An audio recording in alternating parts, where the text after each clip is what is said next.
मिलना जुलना, दावतें करना, खाने पकाना, ये सब चीजें तो शायद मुझे घुटी में ही मिली हैं। अम्मी को शुरू से ही ये सब कुछ करते देखा है। इतने बड़े सोशल सर्कल में, इतनी ज्यादा गैदरिंग में अम्मी से हमेशा पूछती थी कि मुझे बताएं आपको कैसे पता चलता है कि आपके साथ कौन मुखलिस है, क्योंकि लोग ऊपर से कुछ और अंदर से कुछ होते हैं। तो कहती है अपने दिल से पूछ लो, जितनों के साथ तुम मुखलिस हो उतने ही तुम्हारे साथ मुखलिस हैं, और अगर तुम किसी को दाव लगा रही हो तो दुनिया तुमसे बड़ी तेज। आज मैंने अपनी बड़ी ही प्यारी फ्रेंड से मिलने जाना था, बड़ी एक्साइटेड थी। सुबह जॉब से वापस आई, ब्रेकफास्ट किया और फिर जल्दी से रेडी होना स्टार्ट हो गई। वो लंदन बहुत कम टाइम के लिए आई थी, अपने इतने बिजी शेड्यूल से उसने मेरे लिए टाइम निकाला, मुझे बहुत अच्छा लगा। मेरे साथ ना हमेशा एंड टाइम पे कोई मसला ना हो, ऐसा हो नहीं सकता। आज मेरा ब्लो ड्राई करने का प्लान था और मेरा ड्रायर एंड टाइम पे खराब हो गया, तो सोचा चलो स्ट्रेट ही कर लेती हूँ बालों को। सिंपल स्ट्रेट रखा, कोई स्टाइलिंग वगैरह करने का मेरे पास टाइम नहीं था, और ड्रेस मैंने अपने लिए बहुत सिंपल सा ही चूज किया था। गर्मी इतनी ज्यादा हो गई हुई थी कि कुछ हैवी पहन ही नहीं सकती थी इस टाइम पे। स्पेशल लोगों से मिलने के लिए ना जगह भी स्पेशल ही चूज करनी पड़ती है, इसलिए अपने लिए बेस्ट स्पॉट चूज किया। रॉयल महल में पहले भी काफी दफा आ चुकी हूँ, शैम पहली दफा आ रही थी, तो मैंने कह दिया कि कहीं और जाने का रिस्क नहीं लेंगे। शैम को आपने तो काफी दफा वीडियोस वगैरह में देखा ही होगा, लेकिन ये जितनी प्यारी वीडियोस में दिखती है ना, उससे कहीं ज्यादा प्यारी ये सामने दिखती है। मैं कहती हूँ अल्लाह पाक ने इन्हें हर तरह से परफेक्ट बनाया है। थोड़ी देर बाहर खड़े होकर बातें की, फिर हम अंदर आए तो शैम को इनका इंटीरियर इतना पसंद आया। कहती किरण बेस्ट, कमाल की जगह है। यहाँ मेरे हस्बैंड और उनके हस्बैंड बातें कर रहे थे और यहाँ हम दोनों आपस में लगी हुई थी। और जहाँ दो बातें करने वाली मिल जाए ना और जिनके शौक भी एक जैसे हों, तो वहाँ सोचेंगे कितना मजा। अब जो स्पॉट हमने अपने लिए चूज किया था बैठने के लिए, वो तो बेस्ट था। मैं कहती हूँ कि इंटीरियर इतना प्यारा था, हर चीज में इतनी डिटेलिंग नजर आ रही थी, इतनी नफासत, क्लीनिंग,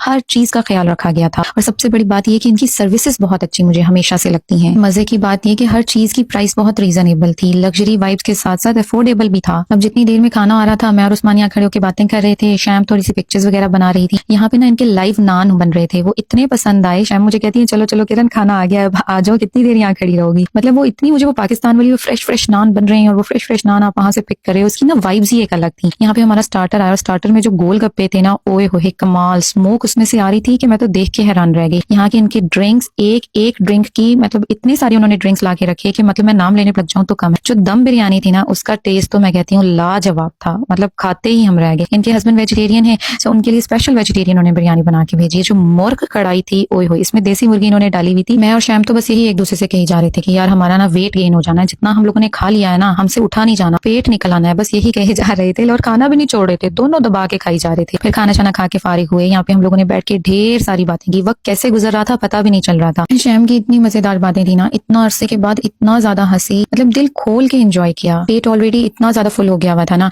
लेकिन डिजर्ट देख के रुका ही नहीं गया। इतना मजेदार फालूदा, गजरेला, चीज केक की मजा ही आ गया, रुका ही नहीं गया। और जब आपके टाइप के लोग आपको मिल जाए ना, तो वक्त पता भी नहीं चलता कि कैसे गुजरता है। अब जाने का टाइम आ गया था, एक दूसरे से मिले और फिर घर की तरफ निकले।